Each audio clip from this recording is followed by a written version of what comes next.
हिमाचल प्रदेश में जब से कांग्रेस की सरकार आई है, पूरे प्रदेश के अंदर ये हालत है कि भारतीय जनता पार्टी की पूर्व की सरकार के समय पर जो काम हिमाचल प्रदेश में शुरू हुए थे, उन कामों को या तो रोक दिया गया या फिर उसके बाद उनको बजट नहीं दिया गया, या फिर वो प्रोजेक्ट अगर पूरे हो गए तो उसके बाद उनका उद्घाटन करने का भी समय सरकार के पास नहीं है।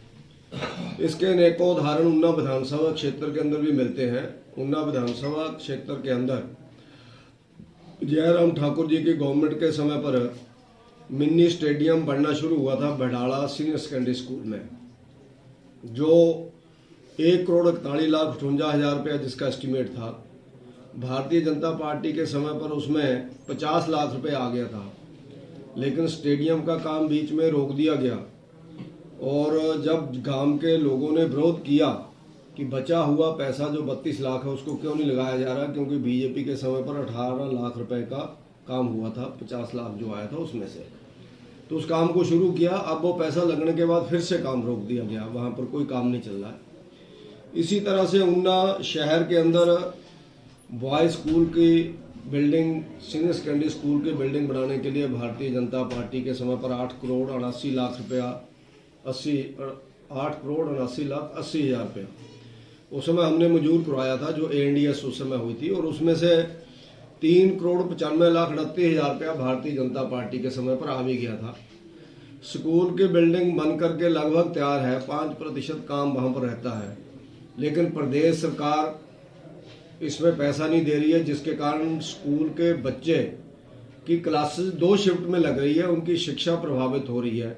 लेकिन किसी भी व्यक्ति के पास, कांग्रेस के व्यक्ति के पास समय नहीं है कि उसकी स्कूल की बिल्डिंग का उद्घाटन कराएं, उसको कंप्लीशन के लिए जो 4,84,00,000 रुपया बकाया चाहिए वो पैसा दिया जाए। इसी के साथ साथ ऊना कॉलेज के अंदर हम लोगों ने एडमिनिस्ट्रेटिव ब्लॉक के साथ साथ हमने कॉलेज बिल्डिंग का AB ब्लॉक बनाने के लिए उस समय 11,93,41,000 रुपया दिया था भारतीय जनता पार्टी के समय पर। और अब 10,82,67,000 रुपया लगने के बाद वो बिल्डिंग तैयार भी हो गई है, लेकिन उसका भी उद्घाटन करने का समय इस सरकार के पास नहीं है। अनेकों बार हमने मुद्दा उठाया, लेकिन इसी तरह से BDO ऑफिस ऊना, जिसका 4.25 करोड़ रुपया जयराम ठाकुर जी की गवर्नमेंट ने दिया था, उसका शिलान्यास किया था, उसका भी काम लगभग कंप्लीट हो गया है, लेकिन कांग्रेस गवर्नमेंट के नेताओं के पास उसका भी उद्घाटन करने का समय नहीं है। और इसी के साथ साथ हमारा senior secondary school Sanauli Majara, जहां स्कूल के कमरे बनाने के लिए हम लोगों ने 40,30,000 रुपया बीजेपी के समय पर ANDS की थी, और उसमें से 20 लाख रुपया दे भी दिया था।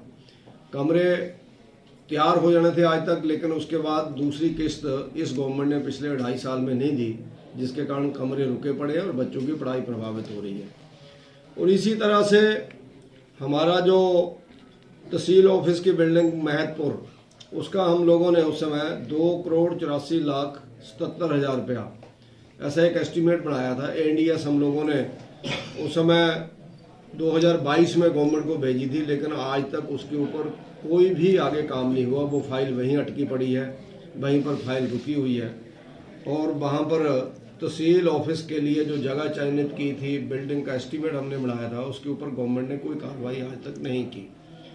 इस तरह से अलग अलग काम ऊना विधानसभा क्षेत्र के अंदर रुके पड़े हैं। अभी जब विधानसभा का सेशन हुआ तो उस समय मैंने माननीय मुख्यमंत्री जी से और संबंधित मंत्रियों से, वो चाहे स्टेडियम का मामला यादवेंद्र घुम्मा जी से हो, कॉलेज की बिल्डिंग, स्कूल की बिल्डिंग का मामला रोहित ठाकुर से हो, और BDO ऑफिस की बिल्डिंग का मामला चाहे डॉक्टर राघव शर्मा से उठाने का मामला हो, या उसके साथ साथ मंत्री जो अनिरुद्ध सिंह हैं उनसे उठाने का मामला हो, उन सब के ध्यान में मैंने लाया है।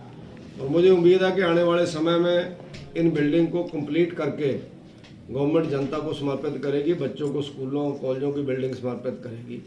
अन्यथा उन बिल्डिंग के बाहर बैठ करके ऊना भारतीय जनता पार्टी आने वाले समय में अगर 1 महीने के अंदर अंदर इनके ऊपर कार्रवाई नहीं की जाती है तो हम लोग उन बिल्डिंग के बाहर जाकर के धरना देंगे। उस बिल्डिंग का पूरा ध्यान जनता के ध्यान से हम लोग लाएंगे कि किस तरह से बनी हुई बिल्डिंगों का उद्घाटन करने का समय भी इनके पास नहीं है।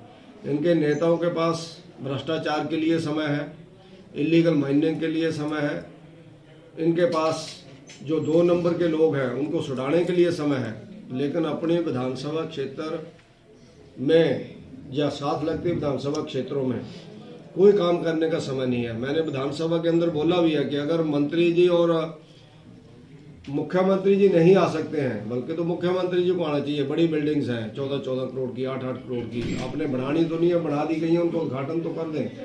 नहीं तो मैंने कहा उप मुख्यमंत्री जी ऊना में उनको भेजो, क्योंकि उनको भी जो बुलाना नहीं चाहते हैं, उनको भी भेजना नहीं चाहते हैं, जिसके कारण ऊना विधानसभा क्षेत्र के इस तरह के अनेकों काम रुके पड़े हैं। और आने वाले समय में भारतीय जनता पार्टी इसके ऊपर अपनी कोई आंदोलनात्मक गतिविधि करेगी और जनता के ध्यान में लाएगी कि किस तरह से बनी हुई बिल्डिंगें या रुकी हुई बिल्डिंगें उनको आगे नहीं बढ़ाया जा रहा और बनी हुई बिल्डिंगों का उद्घाटन नहीं हो रहा है। इस तरह की बातें ऊना विधानसभा के क्षेत्र के अंदर हो रही है, इसकी हम लोग निंदा करते हैं। 2.5 साल में सिर्फ पुरानी सरकार को कोसने के सिवाय सरकार ने कुछ नहीं किया है और बने हुए प्रोजेक्टों को भी आगे जो गवर्नमेंट नहीं बढ़ा पा रही है।